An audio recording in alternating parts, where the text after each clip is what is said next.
Boa noite, irmãos. Somos gratos ao Senhor por mais essa oportunidade que Ele nos concede de estarmos diante da Sua palavra. Eu gostaria de convidar os irmãos para que nós abríssemos as nossas Bíblias no livro de Josué,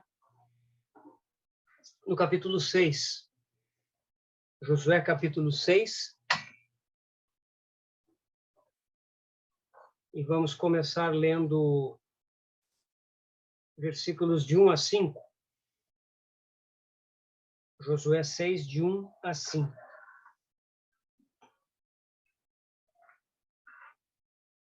Ora, Jericó estava rigorosamente fechada por causa dos filhos de Israel. Ninguém saía, nem entrava. Então disse o Senhor a Josué: Olha, entreguei na tua mão Jericó, o seu rei e os seus valentes. Vós, pois, todos os homens de guerra, rodeareis a cidade, cercando-a uma vez. Assim fareis por 6 dias. 7 sacerdotes levarão 7 trombetas de chifre de carneiro adiante da arca.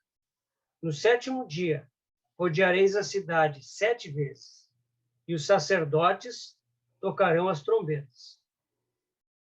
E será que, tocando-se longamente a trombeta de chifre de carneiro, ouvindo vós o sonido dela, todo o povo gritará com grande grito.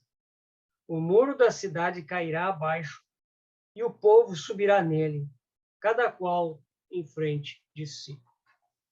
Agora vamos ler do versículo 15 deste capítulo até o versículo 21. Josué 6, 15 a 21.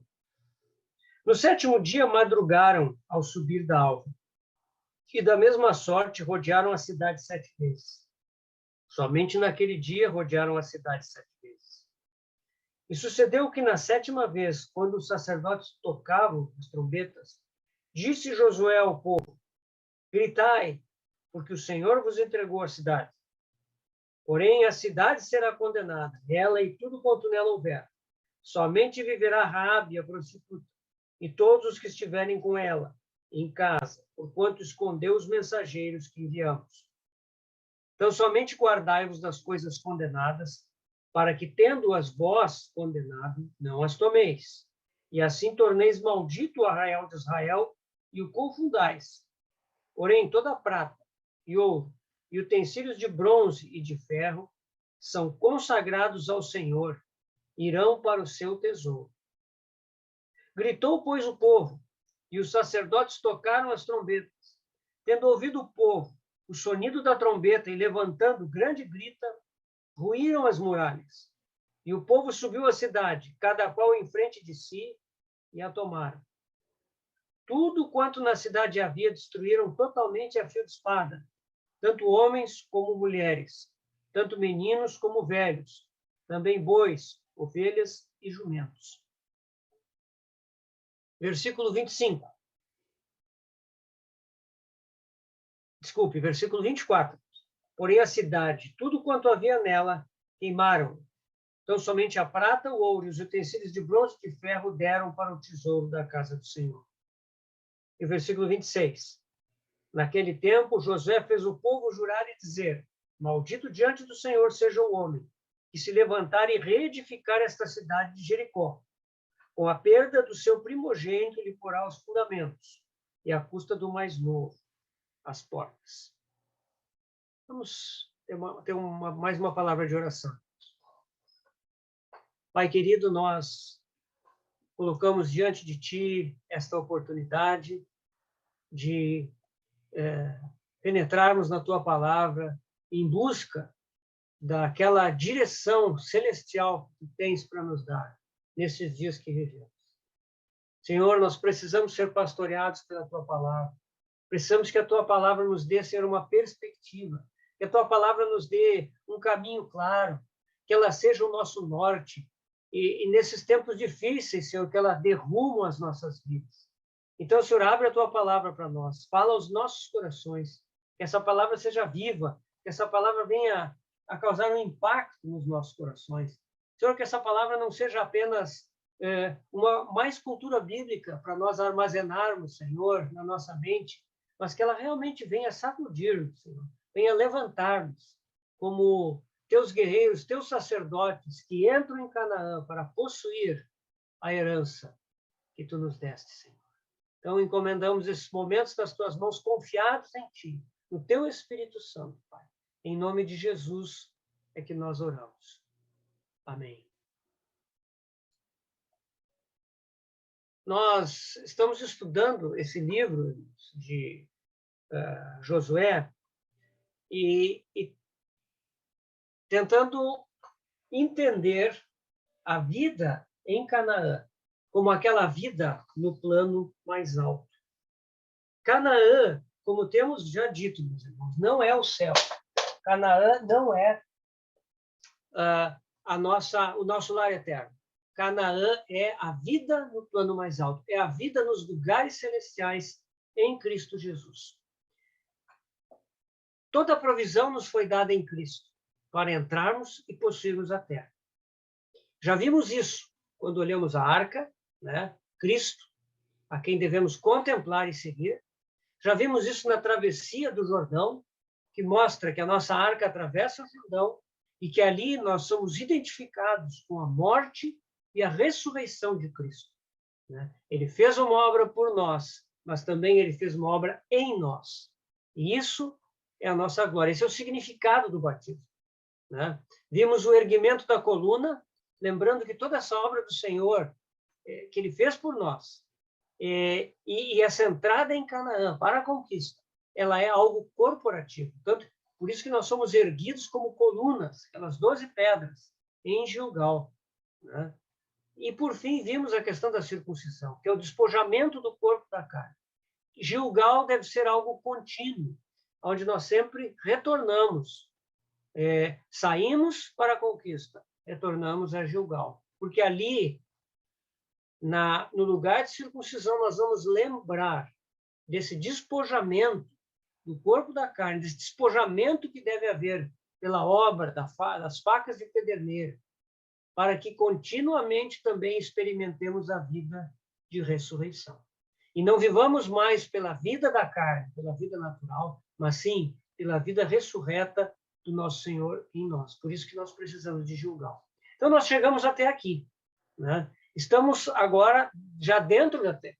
Né? Lembrando que essa não é mais uma vida, meus irmãos, centrada em nós mesmos, centrada nas nossas necessidades, dos nossos problemas, em resolver aquelas questões. O deserto deve resolver essas coisas. Agora é hora de nos ocuparmos com a conquista. Deus quer que nós conquistemos. E Canaã representa esse estágio da vida cristã em que nós vemos o propósito de Deus de uma forma que ele se torna concreto para nós ao ponto de nos mobilizar para que nós entremos na verdadeira guerra espiritual e possuamos as riquezas insondáveis de Cristo. Esse é o tema de Josué, e é por isso que nós estamos estudando ele ilustrado também pela Epístola aos Efésios. Porque esses dois livros, eles nos ajudam a entender qual é o nosso caminho hoje, como cristãos e como igreja. Então, nós vemos as figuras em Josué, os tipos em Josué, e nós vemos a realidade espiritual em Efésios. Então, agora nós estamos diante de Jericó. Antes de comentarmos sobre Jericó, eu gostaria de mostrar algumas imagens para os irmãos. Né? Eu vou mostrar aqui algumas figuras. Isso aqui é uma reprodução da cidade de Jericó, baseada em estudos arqueológicos. Né? Então, aqui vocês podem ver que a cidade de Jericó, ela até não parece muito grande. Né? As cidades da época, elas não eram muito grandes mesmo, porque as pessoas, a maior parte dos habitantes de qualquer cidade, vivia mesmo no campo, na agricultura, né? na vida de produção de coisas para a vida da sociedade, né? Na cidade haviam também alguns moradores, mas a cidade basicamente era um lugar de comércio, de governo, né? de religião, né? Templos. Então, aqui nós temos Jericó, que é uma cidade, é uma das maiores cidades de Canaã na época, né? E aqui vocês veem que tem duas fileiras de muralhas, uma externa e uma interna, né? Na externa aparecem torres, né? A parte de baixo revestida em pedra, o que mostra um desenvolvimento dos sistemas de defesa. Jericó era a cidade que comandava toda aquela região, a planura do Vale do Jordão, na terra de Canaã. E por dentro havia um outro cinturão de muralhas que protegia, no caso da primeira muralha ser invadida. Tem outras reproduções, por exemplo, essa aqui, que é uma imagem um pouco menor, mas ela nos ajuda a ver, por exemplo, as entradas da cidade, para essas rampas que chegavam até os portões, né? Isso também era um sistema para dificultar o ataque aos portões da cidade, né?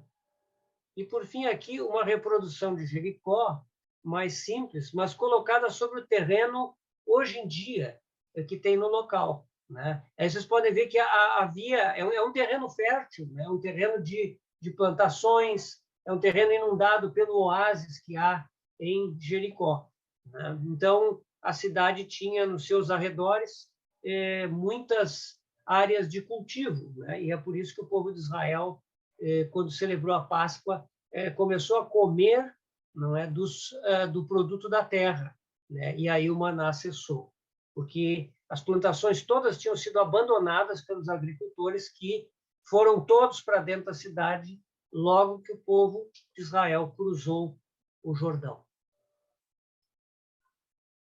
Então, voltamos para Jericó.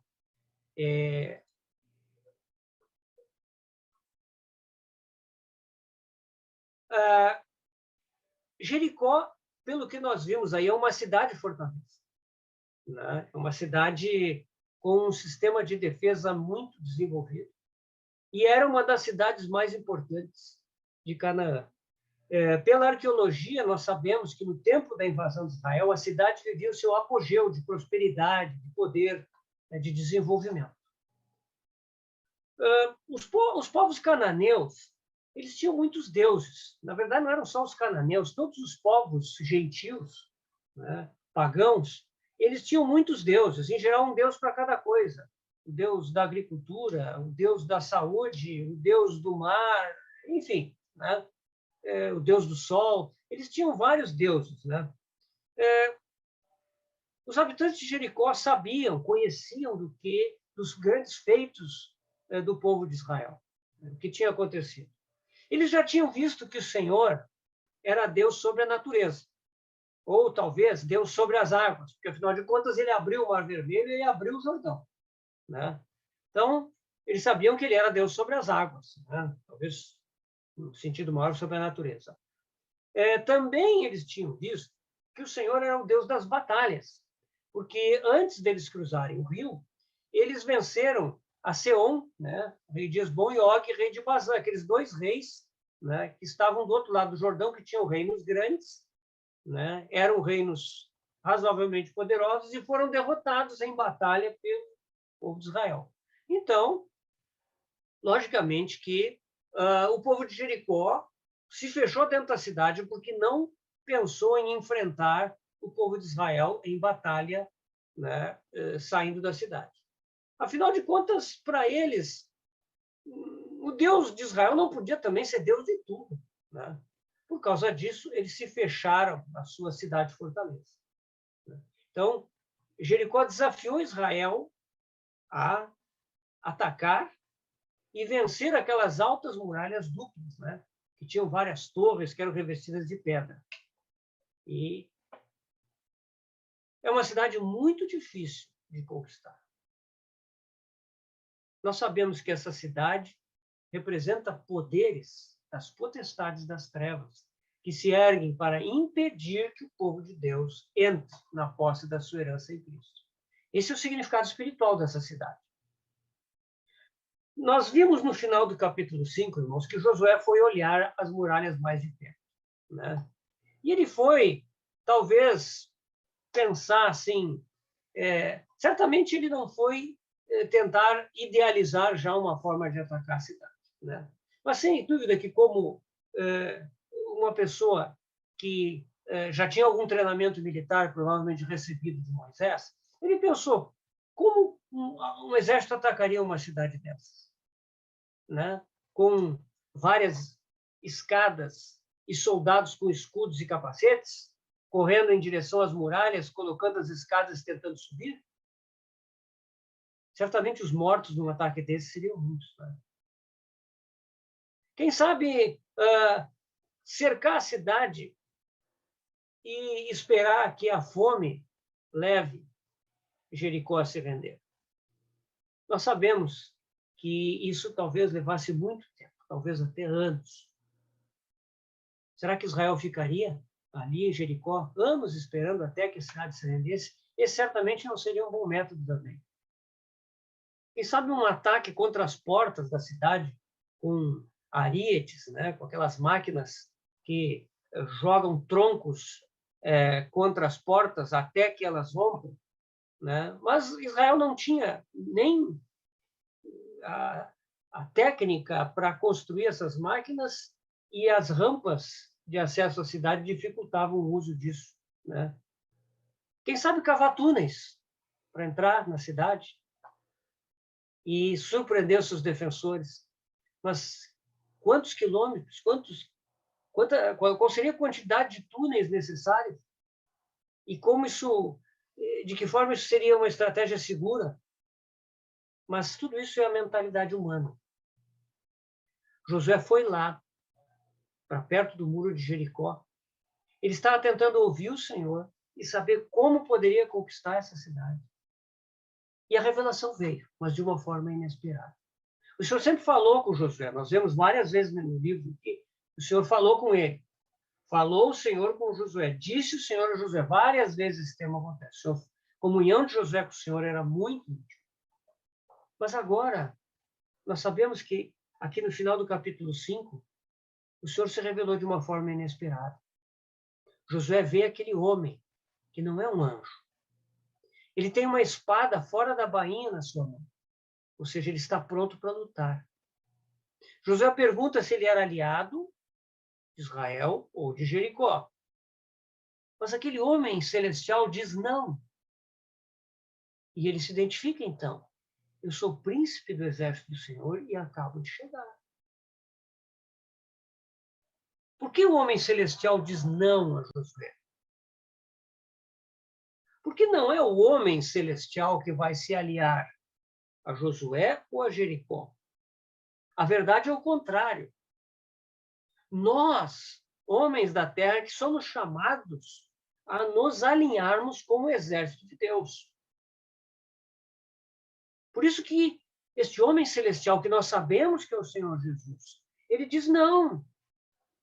Eu não sou nem de Israel, nem de Jericó. Eu sou do príncipe do exército do Senhor. Se Israel estiver comigo, então nós vamos juntos. Esse é um ponto muito importante, e temos que ter claro nessa questão da guerra espiritual.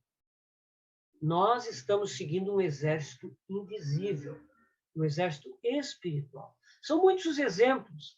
No Antigo Testamento, nós temos, por exemplo, lá em 2 Reis 6, vamos precisam abrir, o profeta Eliseu estava em Dotã, 2 Reis 6,15, e lá o rei da Síria estava cansado, porque Eliseu sempre sabia, por revelação divina, aonde o rei da Síria ia atacar, né? E alguém disse para ele, é porque o profeta Eliseu diz aonde nós vamos atacar. Ele sempre diz ao rei de Israel. Então ele mandou que o exército cercasse Dotã para que Eliseu fosse aprisionado. O moço acordou cedo de manhã e ficou sabendo. Tropas, cavalos e carros tinham cercado a cidade. E ele ficou desesperado. Ai, meu senhor, que faremos? Mas Eliseu lhe respondeu. Não temas, porque mais são os que estão conosco do que os que estão com eles. Orou Eliseu e disse: Senhor, peço-te que lhes abras os olhos para que vejam. O Senhor abriu os olhos do moço e ele viu que o monte estava cheio de cavalos e carros de fogo ao redor de Eliseu. Essa é a realidade celestial. O moço só viu o que estava acontecendo na terra, mas Eliseu tinha os olhos abertos. E ele orou, e o moço também viu que espiritualmente haviam com eles muito mais tropas do exército celestial do que se podia contar no adversário terreno. Então, é muito importante, irmãos, quando nós estamos nesse tipo de combate, que nós entendamos que estamos seguindo o Senhor e o exército do céu. Nós não estamos seguindo o nosso próprio combate. Irmãos, lembram lá em Lucas, capítulo 2, quando o Senhor Jesus nasceu em Belém, nós sabemos que os pastores, isso é Lucas 2, de 10 a 15, os pastores que cuidavam daquelas ovelhas que eram oferecidas em sacrifício no templo, aqueles pastores tementes a Deus, eles receberam uma visita dos anjos, que vieram dizer: hoje vos nasceu na cidade de Davi um Salvador, que é Cristo, o Senhor. E, subitamente, versículo 13, apareceu com o anjo uma multidão da milícia celestial, louvando a Deus e dizendo: glória a Deus nas maiores alturas e paz na terra entre os homens a quem ele quer ver. Quando os anjos saíram dali, aqueles pastores disseram: vamos até Belém e vejamos os acontecimentos que o Senhor nos deu a conhecer. Aqui nós vemos que quando o Senhor nasceu, nós sempre vemos o lado terreno. Nós sabemos que este mundo, na sua religião, sempre fala do presépio, do Senhor nascendo naquele local tão indigno do ponto de vista da honra que ele deveria ter, né?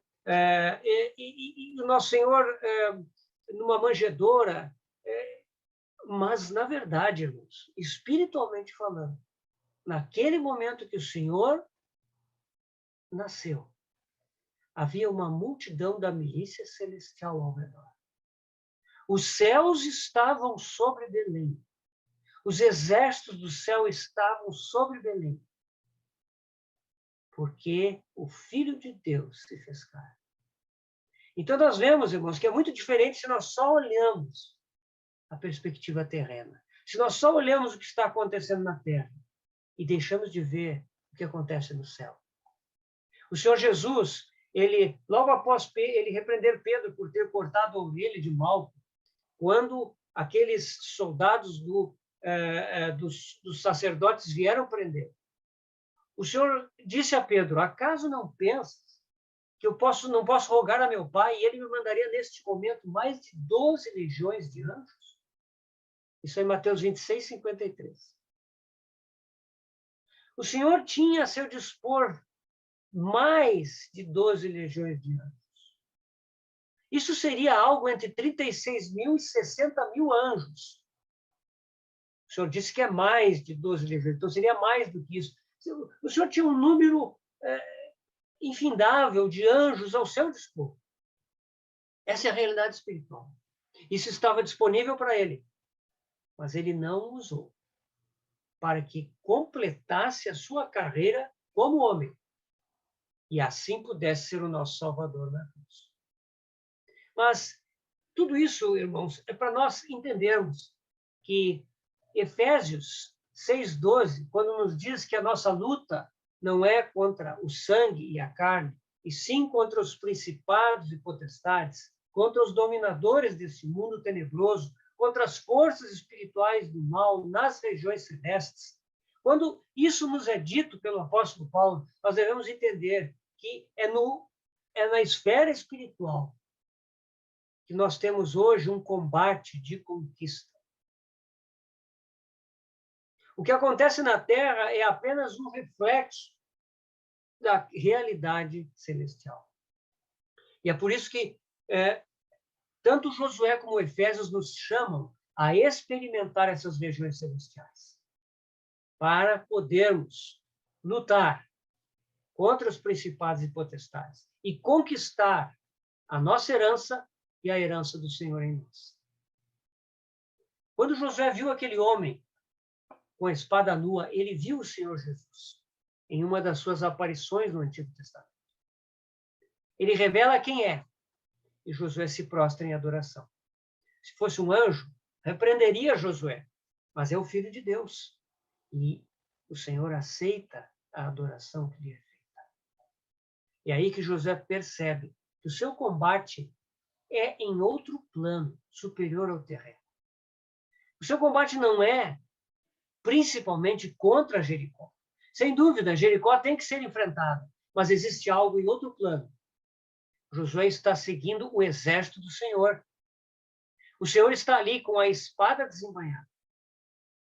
Nós não temos informação sobre o exército que o acompanhava, mas ele diz: sou príncipe do exército do Senhor e acabo de chegar.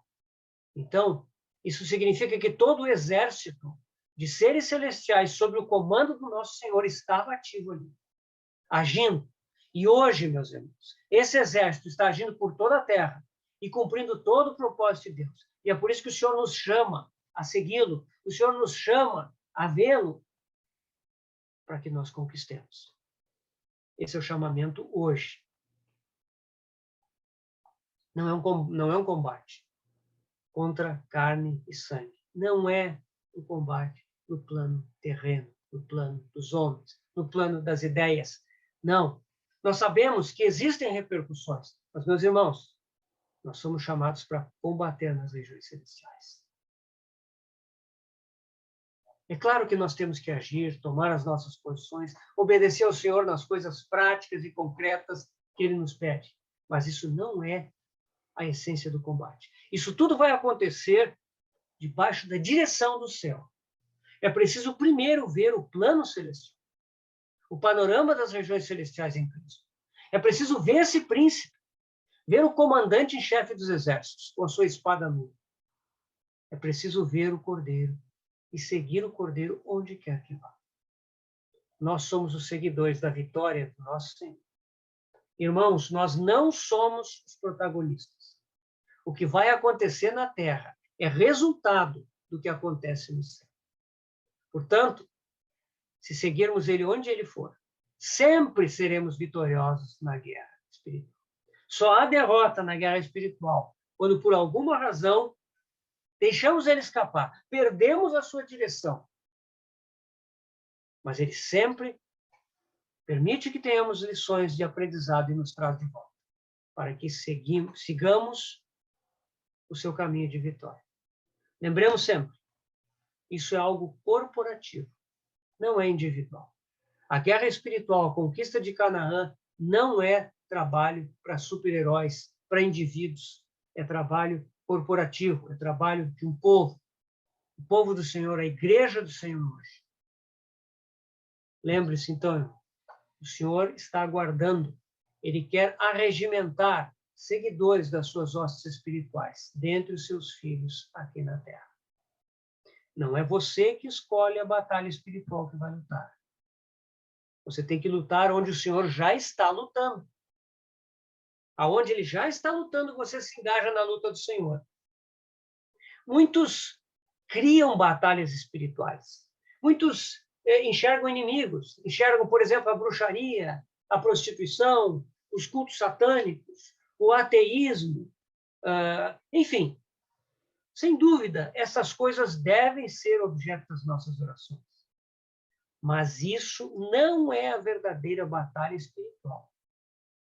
Se nós tornamos isso o foco da nossa batalha espiritual, nós estamos com o objetivo errado. Nós estamos distraídos. A verdadeira batalha espiritual é pela posse das riquezas de Cristo por parte da igreja em Canaã. Essa é a batalha espiritual. É um combate, irmãos, contra potestades das trevas, que estão aprisionando, impedindo o acesso dos santos à experiência dessas riquezas. Mas quando essas riquezas em Cristo são liberadas e experimentadas pelos santos, então todo o resto das coisas, seja bruxaria, seja pecado, seja incredulidade, dureza de coração, satanismo, corrupção, enfim, tudo isso cai por terra. Quando a igreja do Senhor experimenta as riquezas de Cristo e manifesta estas riquezas. Portanto, não nos deixemos distrair nessa questão do combate espiritual. O nosso combate é pela posse das riquezas insondáveis de Cristo em Canaã. A igreja deve possuir essas riquezas e a igreja, então, deve manifestar essas riquezas em testemunho, para agrado do Senhor e para que vidas sejam ganhas. A estratégia que é dada ao povo de Israel é muito diferente das estratégias humanas. Israel, segundo o conselho de Deus, deve circular Jericó por 7 dias. No 7º dia, deve dar 7 voltas. É um 7 que se desdobra em outros 7. Nós sabemos que na Bíblia, o número 7, ele trata da perfeição terrena. A perfeição que é alcançável aqui na Terra. Esse número começou a ser revelado na criação, em que envolve 6 dias, e no 7º dia Deus descansou do seu trabalho perfeito. Aqui no caso de Jericó, nós temos 2 vezes o número 7. Isso significa a perfeita obediência de Israel até a perfeita vitória no Senhor. As instruções que são dadas, elas parecem absurdas ao senso humano. Qualquer militar, qualquer pessoa com experiência, diria que é um absurdo fazer isso. Essas são instruções que apelam à fé. A fé de quem contempla as regiões celestiais. Quando nós contemplamos as regiões celestiais, às vezes as coisas elas são diferentes daquilo que se espera aqui embaixo. Hebreus 11:30, falando dos heróis da fé, da natureza da fé, dos resultados da fé, diz assim, pela fé ruíram as muralhas de Jericó depois de rodeadas por 7 dias. No início desse capítulo de Hebreus, versículo 1 de Hebreus 11, nos é dito que a fé é a certeza de coisas que se esperam, a convicção de fatos que se não veem. Essa é a natureza da fé. A fé consegue enxergar nas regiões celestiais. A fé consegue enxergar o Senhor. A fé não é presunção. A fé não é a nossa imaginação. A fé não é dizer tomo posse de algo arbitrariamente. Não, meus irmãos. A fé é uma comunhão com o céu. É uma comunhão com o Senhor. E a partir dessa comunhão, nós conhecemos a vontade do Senhor. A partir de conhecermos a vontade do Senhor, nós oramos. Seja feita a tua vontade, assim na terra como no céu. Essa é a fé verdadeira. E por causa dessa fé é que as muralhas de Jericó caíram. Ao longo de 7 dias, e depois das 7 voltas no último dia, todos os homens de guerra deveriam estar presentes. Eram cerca de 600.000 homens de guerra. A vanguarda do exército ia à frente. Em seguida, 7 sacerdotes que tocam as trombetas de chifre de carneiro. Em seguida, vem a arca, carregada também pelos sacerdotes. Após a arca, vem a retaguarda do exército. Por 6 dias, os homens de guerra fazem esse desfile diante das muralhas de Jericó. Os homens de Israel, eles permanecem em absoluto silêncio. A única coisa que se ouve são os seus passos e as trombetas que soam. Esses 6 dias, irmãos, foram um duplo desafio.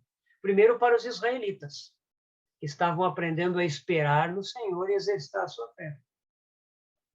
Em segundo lugar, foram um desafio psicológico para os habitantes de Jericó, que viam aquele estranho desfile ocorrer sem que houvesse ataque por parte de Israel. Quem são os personagens aqui nessa cena? Primeiro, os sacerdotes. Tocam as trombetas e carregam a arca. Quem são esses sacerdotes hoje em dia? Nós vemos lá em 1 Pedro que ele nos diz, vós, porém, 1 Pedro 2,9, né? Vós, porém, sois raça eleita, sacerdócio real, nação santa, povo de propriedade exclusiva de Deus, a fim de proclamar essas virtudes daquele que os chamou das trevas para a sua maravilhosa luz. Nós somos sacerdócio real, irmãos. Apocalipse 1, de 5 a 6, nos diz, aquele que nos ama e pelo seu sangue nos libertou dos nossos pecados e nos constituiu reino, sacerdotes para o seu Deus e Pai. A ele a glória e o domínio pelos séculos dos séculos. Amém. Reino e sacerdotes. Nós somos os sacerdotes. O Novo Testamento diz que nós somos sacerdotes. Irmãos, todos nós somos chamados ao sacerdócio. Todos aqueles que nascem de novo são chamados ao sacerdócio. Jovens e velhos, homens e mulheres, todos somos chamados a exercer o nosso sacerdócio aqui na terra, junto aos irmãos, junto àqueles que ainda não creem. Nem todos são chamados apóstolos, profetas, pastores, mestres, evangelistas. Nem todos são chamados presbíteros ou diáconos. Mas todos os crentes são chamados ao sacerdócio. A pergunta é, você está exercendo o seu sacerdócio? Aqui, quando se trata da conquista de Canaã, os sacerdotes carregam a arca, ou seja, nós, como possuidores da vida de Cristo, nos carregamos a Cristo em nossos corações, em nossas vidas, e andamos por aí com Ele, mas andamos por onde Ele vai. E fazemos isso coletivamente. E assim Cristo é testemunhado na vida da igreja. Também os sacerdotes tocam a trombeta, ou seja, proclamam Cristo e a sua vitória. Também há um outro personagem nesse desfile que são os guerreiros, os soldados. Estes devem estar preparados para o combate, devem estar treinados. Não pense que na igreja, hoje em dia, significa que nós temos dois tipos de pessoas, dois tipos de crentes.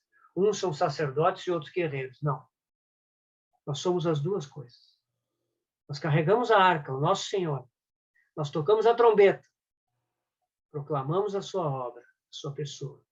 E também andamos preparados para o combate.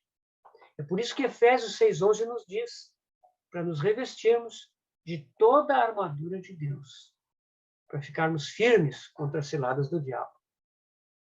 Nós sabemos que Paulo fala 2 vezes a Timóteo para combater o bom combate.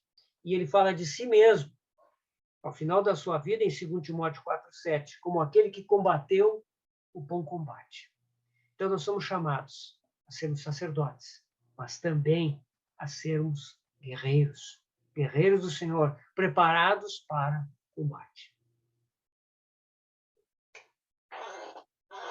Após 6 dias de silêncio, vem a ordem de Josué para gritar.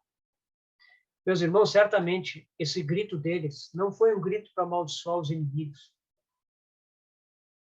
como a gente vê costumeiramente isso sendo feito entre os homens. Esses gritos foram de engrandecimento do Senhor. Então, aquelas muralhas caem. Grande parte dos homens de guerra de Jericó estava sobre essas muralhas largas e sobre as suas torres, prontos para defender a cidade. Muitos devem ter morrido nesse desmoronamento. Os demais devem ter ficado horrorizados e foram presa fácil quando Israel entrou na cidade. Nós sabemos que uma parte da muralha não caiu, onde estava a casa de Raabe. Desse modo, Jericó foi vencida. E foi vencida de um modo irmãos, em que ficou claro que a vitória foi do Senhor. A vitória foi dele. O Senhor simplesmente planejou a derrota de Jericó de uma forma em que ele deu ao povo de Israel uma participação na sua vitória. Essa participação foi apenas a obediência da fé. E essa primeira batalha, ela é muito importante porque o Senhor quer deixar claro o princípio da vitória em todas as outras batalhas. E o princípio é este: ele vai à frente e nós vamos com ele de vitória em vitória.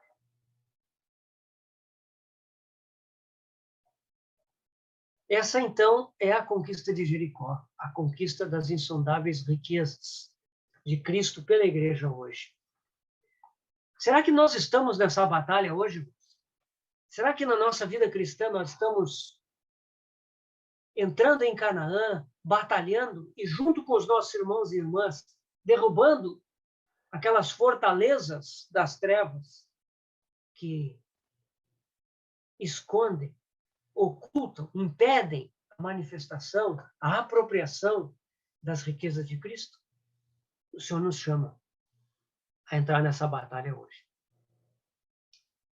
Mas nós precisamos ir um passo adiante desse primeiro passo. Nós, até agora, vimos como foi a conquista de Jericó, como aconteceram as coisas, como o Senhor se moveu, e vimos alguns princípios disso. Contudo, precisamos ver qual é o significado espiritual dessa conquista. Jericó tem um significado espiritual. Nós sabemos que as figuras do Antigo Testamento, elas são tipos, né, das realidades espirituais do Novo Testamento. E as batalhas de Josué são um tipo das nossas batalhas hoje. Por isso que nós estamos envolvidos em uma guerra espiritual, ou devemos estar envolvidos em uma guerra espiritual. Não podemos estar envolvidos com os nossos problemas, com as nossas situações, com as nossas necessidades, com as nossas expectativas, o tempo todo, irmãos. Se isso acontecer, nós não teremos nem energia, nem tempo, nem coisa alguma para dedicar ao verdadeiro empreendimento espiritual para o qual nós somos chamados, que é a conquista de Canaã. Cada cidade de Canaã tem um nome. Nesse nome, nós vamos perceber algo importante dessas realidades espirituais a conquistar. Nós queremos ver, talvez possamos ver alguns desses nomes nesse estudo que estamos fazendo de Josué, na medida do possível. Mas agora interessa saber sobre Jericó. O que significa Jericó? Segundo muitos intérpretes, o nome Jericó significa perfume ou fragrância. Mais exatamente, o sentido do termo é o lugar onde se detecta a fragrância ou onde a fragrância é produzida. Isso é Jericó. Perfume, fragrância.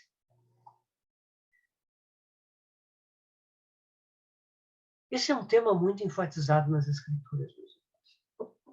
Se nós formos olhar lá em Gênesis 27, 27, nós temos um episódio de Jacó vestindo as roupas de Esaú para enganar seu pai Isaac. Nós sabemos que Isaac já não enxergava quase nada, né? E ele vem, então, abraça Jacó vestido com as roupas de Esaú e sente o cheiro do campo, o cheiro de seu filho, Esaú. Ele sabe, a voz não é de Esaú, a voz é de Jacó, mas o cheiro é das roupas de Esaú. Mas, irmãos, esse cheiro aqui é o nosso próprio cheiro, o cheiro do nosso corpo, o cheiro dos lugares que nós andamos. Nós temos um cheiro que é nosso próprio. Mas nós veremos que há um perfume mais importante aos olhos de Deus. E isso explica a conquista, a importância da conquista de Jericó. Na lei de Deus, Os irmãos, se quiserem, anotem o texto, não precisam ir até lá. Mas Êxodo 30, de 23 a 33, nos fala do óleo da unção. E ali dá instruções sobre como o óleo da unção deve ser feito. O Senhor diz a Moisés: toma tu, pois, das mais excelentes especiarias, de mirra fluída, 500 ciclos, de canela odorosa, a metade, a saber, 250 ciclos, de cálamo aromático, 250 ciclos, de cássia, 500 ciclos, segundo o ciclo do santuário, e de azeite de oliveira, 1 hin. Disto farás o óleo sagrado para a unção, o perfume composto segundo a arte do perfumista. Este será o óleo sagrado da unção. Com ele ungirás a tenda da congregação, e a arca do testemunho, e a mesa com todos os seus utensílios, e o candelabro com seus utensílios, e o altar de incenso, e o altar do holocausto com todos os utensílios, e a bacia com seu suporte. Assim consagrarás estas coisas para que sejam santíssimas. Tudo o que tocar nelas será santo. Também ungirás Arão e seus filhos, e os consagrarás para que me oficiem como sacerdotes. Dirás aos filhos de Israel: este me será o óleo sagrado da unção nas vossas gerações. Não se ungirá com ele o corpo de homem que não seja sacerdote. Nem fareis outro semelhante da mesma composição. É santo, e será santo para vós outros. Qualquer que compuser óleo igual a este, ou dele puser sobre um estranho, será eliminado do seu povo. Queridos irmãos, veja quanto cuidado Deus tem para descrever um óleo. Um óleo perfumado que serve para ungir o tabernáculo e todos os seus utensílios, todos os seus objetos, e também os sacerdotes. Por que Deus está tão preocupado com perfumes? Por que Deus está tão preocupado que sejam reunidos esses elementos para fazer esse óleo da unção, que é um perfume? Porque este lugar, o tabernáculo, e as pessoas que ali estão, os sacerdotes, é o lugar de comunhão entre Deus e os homens. Deus quer habitar no meio do seu povo. E o tabernáculo é o lugar da habitação de Deus. Por causa disso, esse perfume é ali colocado. Para que o próprio Deus possa cheirar o aroma, a fragrância desse perfume, e assim ser agradado. Por isso, o óleo da unção é tão importante. Esse óleo é um óleo perfumado, que está em todos os objetos, em todas as áreas do tabernáculo, de modo que Deus perceba esse aroma ao ali habitar no meio dos homens. O aroma é para Deus, não é para os homens. Logo em seguida, Êxodo 30, mesmo capítulo, né? Versículos 34 a 38, descrevem o incenso sagrado, que também é um perfume. O texto diz assim: disse mais o Senhor a Moisés: toma substâncias odoríferas, estoraque, ônica e gálbano. Estes aromatas com incenso puro, cada qual de igual peso, e disto farás incenso, perfume segundo a arte do perfumista, temperado com sal puro e santo. Uma parte dele reduzirás a pó e o porás diante do testemunho na tenda da congregação, onde me avistarei contigo. Será para vós outros santíssimo. Porém, o incenso que fareis, segundo a composição deste, não o fareis para vós mesmos. Santo será para o Senhor. Quem fizer como este, para o cheirar, será eliminado do seu povo. Portanto, irmãos, aqui o incenso sagrado também é um aroma para o próprio Senhor sentir continuamente.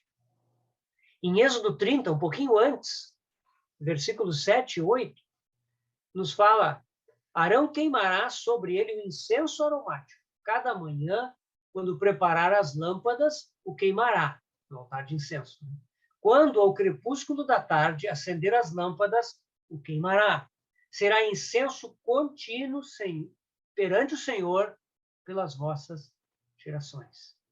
Aqui nós vemos que esse incenso aromático, ele acompanha o sacrifício da manhã e o sacrifício do anoitecer, do final da tarde. Né? Quando aquele sacrifício diário era oferecido, né? Os 2 cordeiros de um ano, cada dia continuamente. Né? Um cordeiro pela manhã e o outro ao pôr do sol. Isso está em Êxodo 29. Né? Quando esse sacrifício era feito, então o incenso também era queimado, pela manhã e ao anoitecer. Né? Essa associação entre perfume e aroma com sacrifício é muito curiosa. Né? É contínuo a oferta de sacrifício e a oferta do incenso aromático. Né? Essa associação aparece muito clara no dia da expiação. Vejamos em Levítico 16, versículos de 11 a 14. Ali a palavra nos diz, irmãos, Arão fará chegar o novilho da sua oferta pelo pecado, e fará expiação por si e pela sua casa. Imolará o novilho da sua oferta pelo pecado. Tomará também de sobre o altar o incensário, cheio de brasas de fogo diante do Senhor, e 2 punhados de incenso aromático, bem moído, e o trará para dentro do véu. Porá incenso sobre o fogo, perante o Senhor, para que a nuvem de incenso cubra o propiciatório que está sobre o testemunho, para que não morra. Tomará do sangue do novilho e com o dedo o aspergirá sobre a frente do propiciatório. E diante do propiciatório aspergirá 7 vezes do sangue com o dedo. Queridos irmãos, aqui nós vemos como esse aroma do incenso, ao encher o Santo dos Santos, ao cobrir o propiciatório com aquela nuvem, como isso era importante. Esse aroma agradava a Deus e livrava o sumo sacerdote da morte certa. Portanto, isso era muito importante no dia da expiação. Sim, o novilho da oferta seria oferecido. O sangue seria aspergido 7 vezes diante do propiciatório. Mas, em primeiro lugar, o incenso é colocado sobre o fogo perante o Senhor, para que a nuvem de incenso cubra o propiciatório. E isso é agradável aos olhos do Senhor.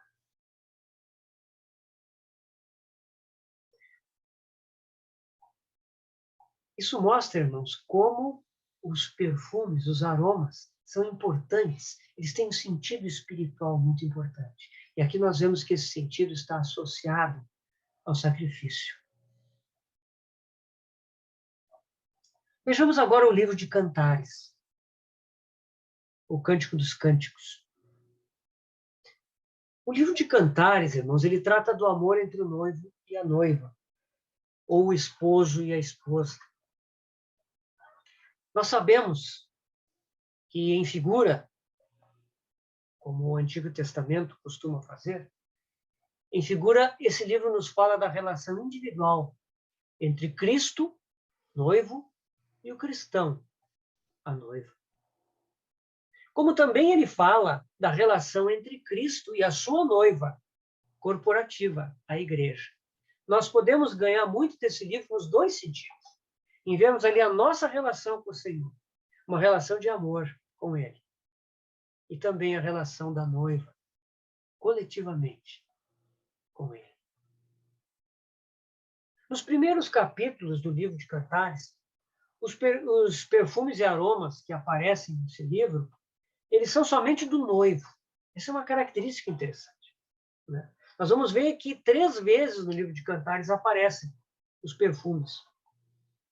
Cantares 1:3, a esposa fala ao esposo.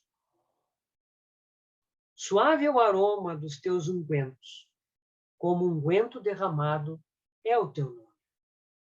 Por isso as donzelas te amam. Aqui ela, a noiva, está falando do aroma dos ungüentos do noivo. Versículo 13, do mesmo capítulo 1. O meu amado é para mim um saquetel de mirra, posto entre os meus seios. Esse saquetel de mirra do qual ela fala é o seu amado. Novamente, a mirra aqui é o perfume do amado que ela traz consigo. 2:13, capítulo 2 de Cantares, versículo 13. Aqui nós vemos o noivo convidando a noiva a vir. E ele diz assim: a figueira começou a dar seus filhos. As vides em flor exalam o seu aroma. Levanta-te, querida minha, formosa minha, e vem. Esse aqui é o primeiro jardim de Cantares. E aqui é o noivo que convida a noiva para vir. Isso mostra que este é o jardim dele. Então aqui nós vemos, irmãos, que nesses primeiros 3 momentos aqui do livro de Cantares, os aromas são somente do noivo. É ele que tem os aromas, não são os aromas da noiva.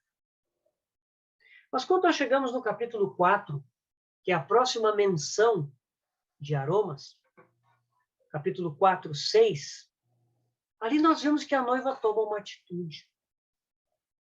Olha o que ela diz. Antes que refresque o dia e fujam as sombras, irei ao monte da mirra e ao outeiro do incenso. Ela toma uma atitude. Ela vai até o monte da mirra e o outeiro do incenso para buscar algo. Irmãos, vejam o que acontece em seguida. Capítulo 4, versículos 10 a 15. São palavras do noivo. Que belo é o teu amor, ó minha irmã, noiva minha. Quanto melhor é o teu amor do que o vinho, e o aroma dos teus ungüentos do que toda sorte de especiarias. Os teus lábios, noiva minha, destilam mel. Mel e leite se acham debaixo da tua língua, e a fragrância dos teus vestidos é como a do Líbano. Jardim fechado és tu, minha irmã, noiva minha, manancial recluso, fonte selada. Os teus renovos são um pomar de romãs com frutos excelentes. A rena, o nardo e o açafrão, o cálamo e a canela, com todas as sortes de árvores de incenso, a mirra e o aloés, com todas as principais especiarias. És fonte dos jardins, poço de águas vivas, torrentes que correm do Líbano. Queridos irmãos, que transformação aconteceu aqui. A noiva não tinha aromas nem perfume próprio, mas ela foi até o monte da mirra e o outeiro do incenso. E quando novamente o noivo a vê, ele percebe o aroma dos ungüentos da noiva. Agora são dela os aromas. Agora os seus vestidos têm fragrância. Agora ela é um jardim fechado. Onde estão a rena, o nardo, o açafrão, o cálamo, a canela, toda sorte de árvore de incenso, a mirra e o aloés, com todas as principais especiarias. Este é o segundo jardim do livro de Cantares, e ele pertence à noiva. Ela foi até o monte da mirra e ao outeiro do incenso, e de lá ela trouxe os perfumes e as sementes para plantar o seu próprio jardim para o noivo. Ela está agora perfumada, e o seu ambiente agora está perfumado com seus próprios perfumes, os perfumes que ela adquiriu e plantou. Veja em seguida, versículo 16 do capítulo 4 de Cantares, a noiva que fala. Levanta-te, vento norte, e vem tu, vento sul. Assopra no meu jardim, para que se derramem os teus aromas. Ah, venha o meu amado para o seu jardim e coma os seus frutos excelentes. Queridos irmãos, que maravilha. Agora a noiva pede que venha o vento. Venha dos dois lados. O vento nunca vem assim. Mas ela pede que venha do norte, que venha do sul e que assopre no seu jardim para que os seus aromas se derramem. E assim o seu amado seja atraído. E ela pede então, venha o meu amado para o seu jardim e coma os seus frutos excelentes. Meus amados, por que a noiva subiu ao monte para obter os seus perfumes? Porque o lugar onde foi oferecido o supremo sacrifício, que agradou, satisfez completamente ao Pai, também foi o outeiro do Calvário.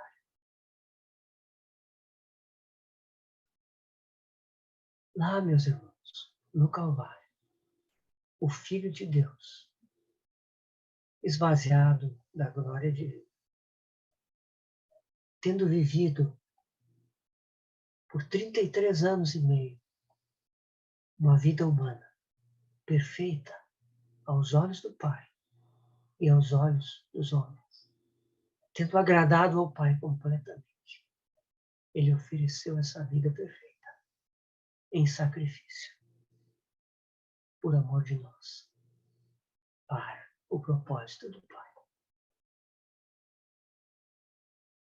Este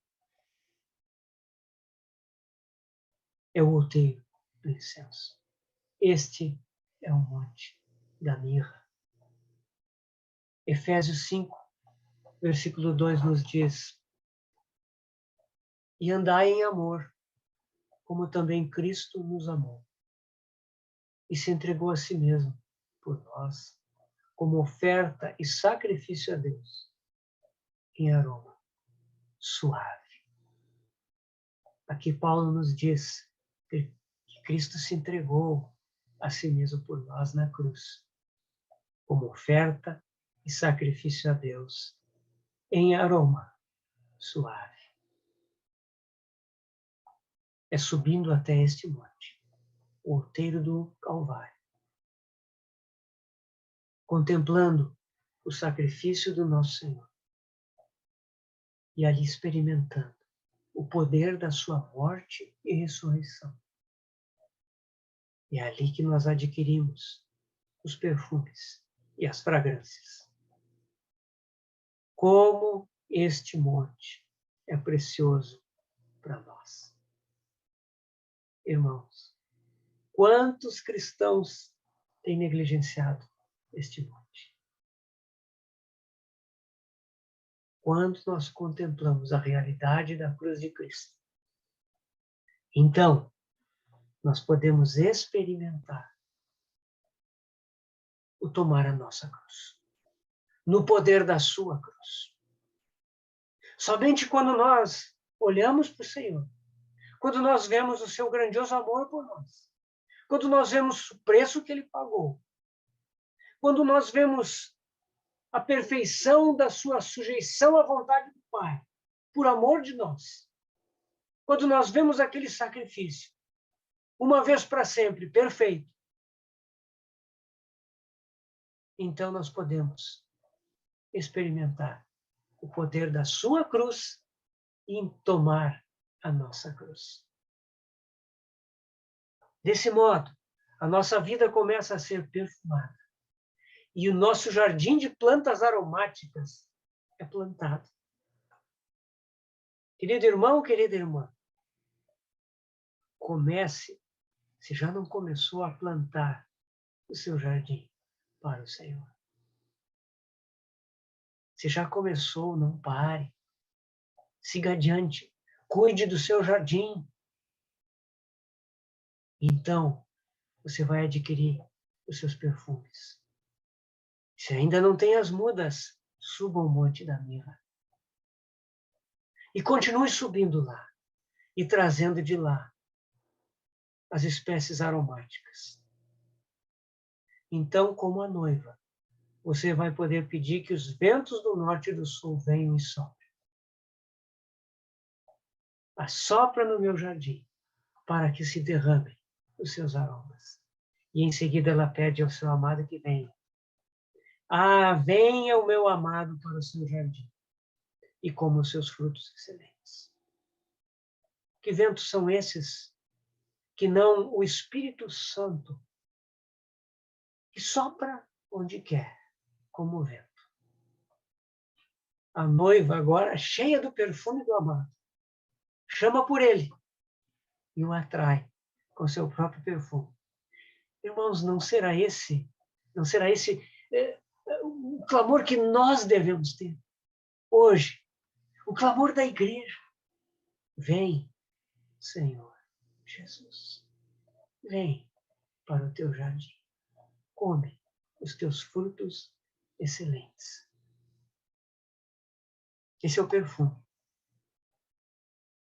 Temos que voltar para Jericó.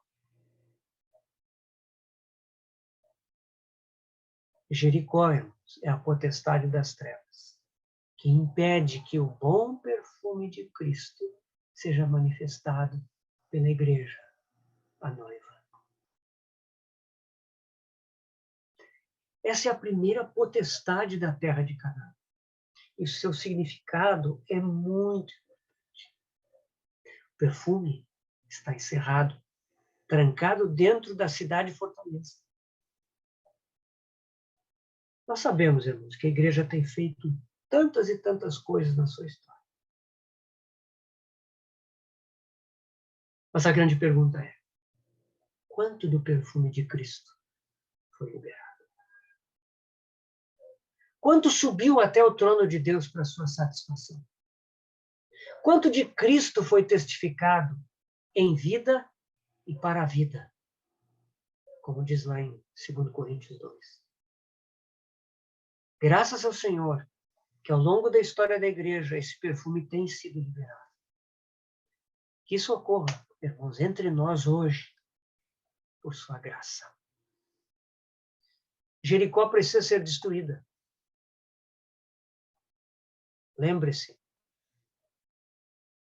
conforme dito a Josué, essa cidade não deve ser reconstruída. Se alguém tentar reconstruir Jericó, haverá maldição. Isso está ali no final do capítulo 6, versículo 26. Ela não deve ser reconstruída. Jericó é um lugar maldito. Todas as outras cidades, elas foram tomadas, foram queimadas e reconstruídas para a habitação do povo de Israel. Betel foi reconstruída, Hebrom, Debir, Jerusalém, muitas cidades. Dentre as 31 que são listadas em Josué 12 e que foram conquistadas. Mas isso não se aplica a Jericó. Ela deve ser destruída. Ela deve ser queimada. Tudo em Jericó deve ser queimado.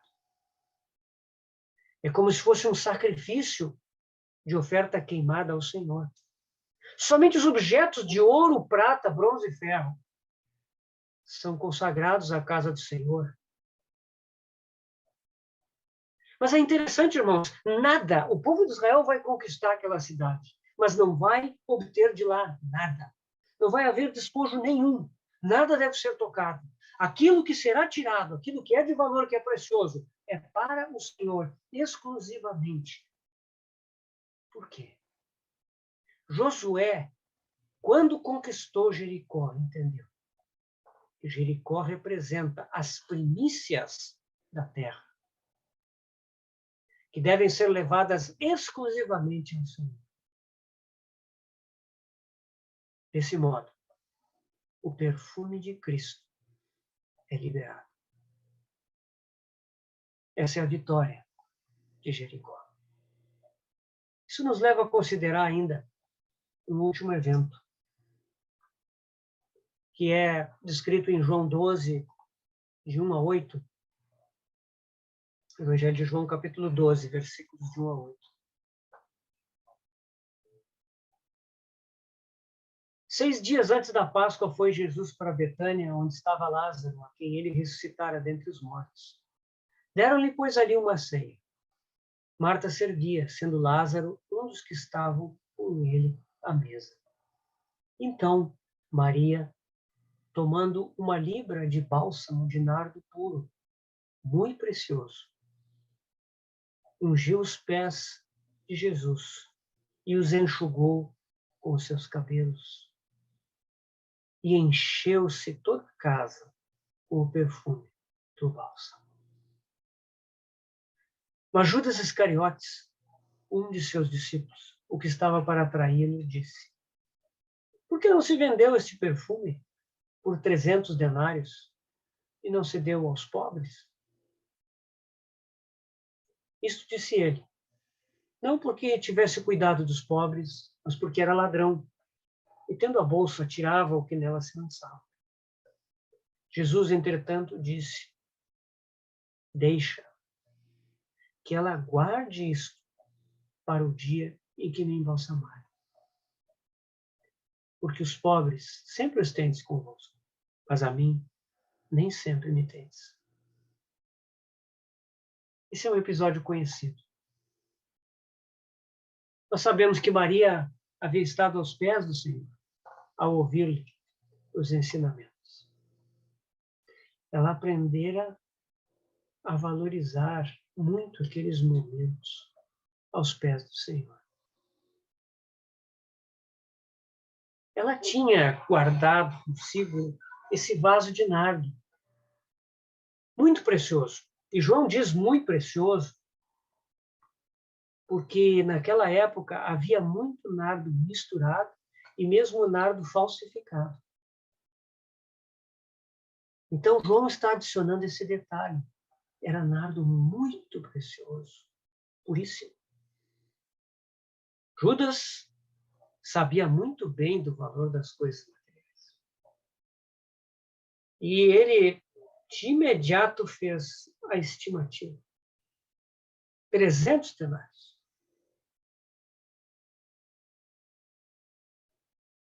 Hoje, janeiro de 2022, né, irmãos? Seria o equivalente a R$14.400. Maria provavelmente tinha isso guardado para o dia do seu casamento.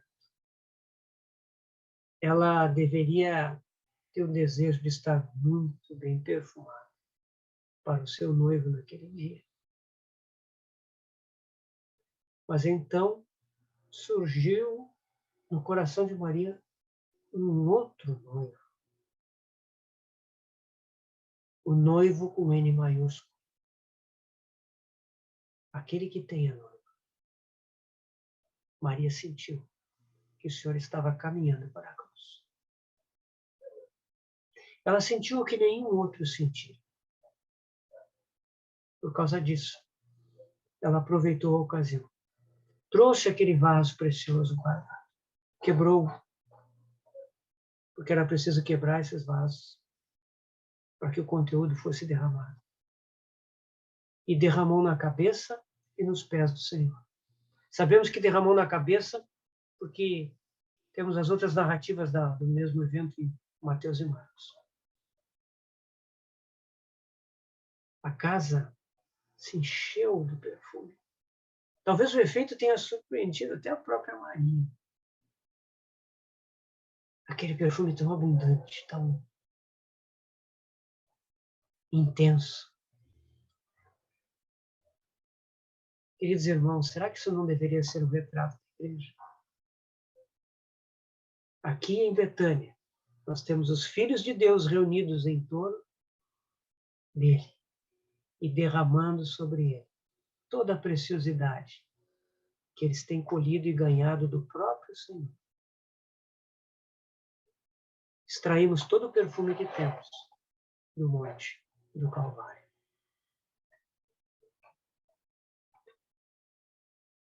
Assim como no dia da expiação, o sumo sacerdote trazia o incensário e colocava o incenso sobre o fogo, e aquela nuvem enchia o Santo dos Santos. Aqui nós vemos o cumprimento dessa figura. A igreja reunida, derramando sobre o Senhor tudo de precioso que Ele mesmo tem depositado nas nossas vidas. Em adoração, em louvor, em consagração. Essa é a cena de Betânia. Vejam a reação de Judas e dos demais discípulos com ele. Eles se escandalizaram com aquilo. Que desperdício, eles disseram. Há tantas necessidades reais, há tantos pobres para ajudar. Quanto não se poderia fazer com 14.400 reais hoje? Mas Maria achou apropriado derramar tudo isso na cabeça e nos pés do Senhor. Para Maria, o Senhor valia muito mais do que o tesouro que ela tinha. Queridos irmãos, o que nós estamos acumulando nessa vida para nós mesmos? Para quem nós estamos acumulando? O que nós temos ganhado de precioso aos olhos do Pai? Aquilo que nós ganhamos do seu Filho. Isso é o nosso perfume. E isso nós podemos derramar sobre ele. Ele é digno do nosso mais precioso tesouro.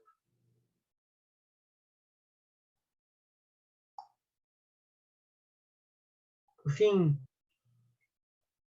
o texto de 2 Coríntios 4, 14 e 15, ao qual já mencionamos, diz assim: graças, porém, a Deus, que em Cristo sempre nos conduz em triunfo, e por meio de nós manifesta em todo lugar a fragrância do seu conhecimento.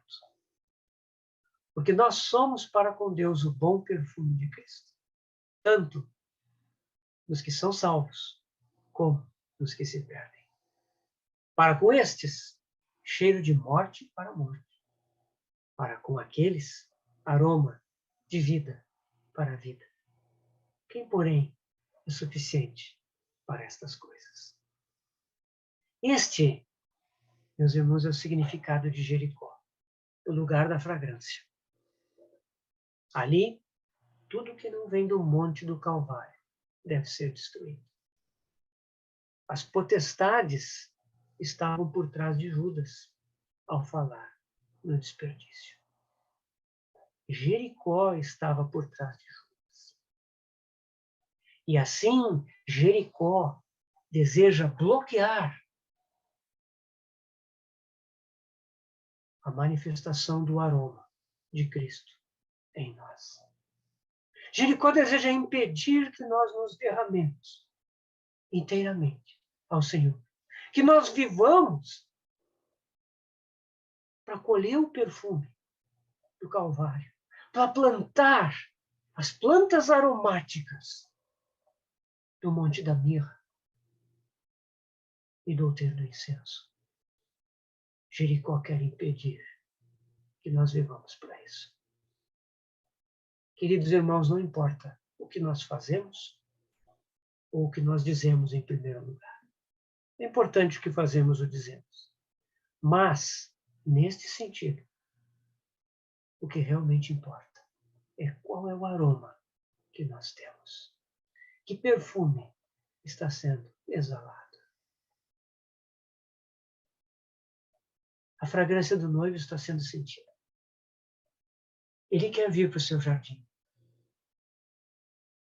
que nós devemos preparar para ele. Lembre-se, esse é um jardim coletivo. Nós, como igreja, devemos preparar esse jardim. E então pedir que o Espírito Santo sopre, para que a fragrância seja sentida e ele venha. Essa é a conquista de Jericó. O bom perfume de Cristo, sentido pelo Senhor e o atraindo para estar conosco. Esse perfume também é sentido pelo mundo, como cheiro de morte. Para que, de alguma forma, os que ainda não creem possam ser convencidos da penalidade do pecado, da condenação eterna, e possam vir para o Senhor. Esse aroma também é sentido pelos irmãos e pelas irmãs, para que ele seja aroma de vida para a vida. Ou seja, se o aroma de Cristo está sendo exalado, ele é vida, e ele se torna vida naqueles que estão perto de nós, para a edificação do corpo de Cristo. Possa o Senhor nos conduzir juntos nessa vitória sobre Jericó. Possamos nos derramar juntos e o perfume de Cristo seja manifestado nestes dias em que vivemos. E Cristo seja visto, sua fragrância sentida. Vamos orar.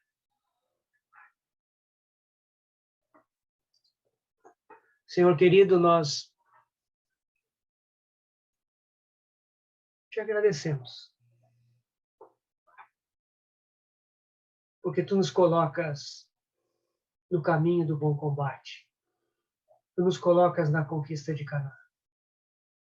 Senhor, nós queremos conquistar Jericó. Aonde nós estamos, na nossa vida individual, com os santos que se reúnem conosco, estão ao nosso redor, nós queremos conquistar Jericó. Queremos derrubar as muralhas de Jericó. Queremos queimar tudo